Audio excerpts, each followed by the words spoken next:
এই ছাত্রদের নেতৃত্বে আর কোনো অভ্যুত্থান ঘটবে না। নিজামীর ছেলে যোগ দিয়েছেন এনসিপিতে, আবার অপহরণ ও ছিনতাইয়ের অভিযোগে এনসিপি নেতা বহিষ্কার। নিজামীর ছেলে এনসিপিতে যোগ দিয়েছে মানে বুঝলাম না। নিজামীর এক ছেলে এনসিপিতে যোগ দিয়েছেন। জামাত ইসলামীর সাবেক আমির মতিউর রহমান নিজামীর ছেলে ডাক্তার মোহাম্মদ নাদিমুর রহমান সহ অনেকেই যোগ দিয়েছেন, তার মধ্যে এই নামটি আলোচিত।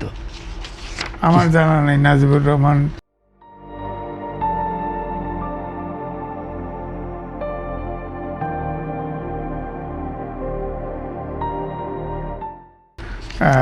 জয়েন করছে, এটা নাদিমুর রহমান, নাদিমুর রহমান সেটা হইতে পারে। নিজামের ছেলে, হ্যাঁ নিজামের ছেলে, একজন তো এখন এমপি,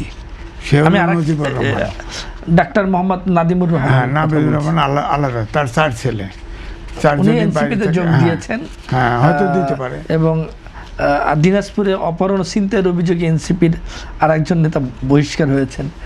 এনসিপির এই একদিকে বহিষ্কার আর একদিকে এনসিপিতে আগমন, জামাত বিশেষ করে নিজামের ছেলের আগমন, আসলে আপনার মূল্যায়নটা কি? জাস্ট না দেখেন, এনসিপি যত আন্দোলন হয়েছে বাংলাদেশে 52 থেকে, ছাত্ররা অগ্রভাগে ছিল, কিন্তু এই এনসিপি যারা করছে শেষ পর্যন্ত এই ছাত্রদের মতো এত বিতর্কিত হয় নাই।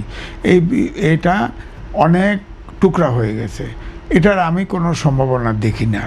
তো এখন হয়তো তারা এই দলটাকে সংগঠিত করার জন্য, কারণ আমরাও তো বলি যদি নেপালের মতো ছাত্ররা আলাদা থাকতো, তারা যদি এরকম দল সরকারের ভিতরে না ঢুকতো, তাহলে হয়তো এই সরকাররাই এই তরুণরাই আমাদের নির্ভরশীল শক্তি হতো। সেই অবস্থা তো নাই।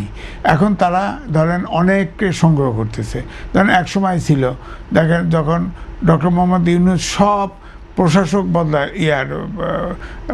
স্থানীয় সরকার, মেয়র, চেয়ারম্যান সব বাদ করে দিল, তখন তাদের ডেকে বলছিল যে তোমরা যদি আমাদের সাথে জয়েন করো তোমাদের বিষয় দেখব। এখন চিটাগাঙে যায় মেয়র খোঁজে, গেছে না আওয়ামী লীগের মেয়র সাথে দেখা করে এসে না হাসান আবদুল্লাহ। তখন এরা চেষ্টা করতেছে অনেক, যেখানে যে যোগদান করে। আমার কাছে অফার আছে, তাও বলে দিলাম, আমার কাছে আমি তো করবো না। তো এই জন্য বলছি যে আমাকে ইলেকশনের আগে অফার দিয়েছিল, অফার দিয়েছিল যে আমি করবো কিনা ইত্যাদি। তখন অবশ্য আমি যোগ করে বলছিলাম যে আমি ইলেকশন করতে রাজি আছি, শর্ত একটা, পাবলিক ভোট না দিলে আমাকে জিত ঘোষণা করতে হবে। শর্ত পরিপালন না করে যোগ দেন নেই? না তা না, আমি এটা ইয়ে করছি, মানে উপহাসই করছি আর কি। আমি এনসিপি জয়েন করি, আমি তো প্রফেশনাল, আমি সাংবাদিক, আমি পার্টিতে সরাসরি যোগ দেবো কেন? আমার তো এই যে টকশো করি, আমি তো কন্ট্রিবিউট করতেছি। 5 তারিখ পর্যন্ত আমি টকশোতে অভ্যুত্থানের পক্ষে কথা বলেছি। এখন এরা যে এত বিতর্কিত হবে, এরা যে এত টাকা আলা হবে, এটা তো কল্পনা করি নেই। এই জন্য এখন আগের সেই অবস্থা নেই, আওয়াজ মারতেছে যে আবার অভ্যুত্থান হবে, যদি এই না হয় এই না। আমার মনে হয় প্রিন্স ভাইদের নেতৃত্বে হইতে পারে, এই ছাত্রদের নেতৃত্বে আর কোনো অভ্যুত্থান ঘটবে না।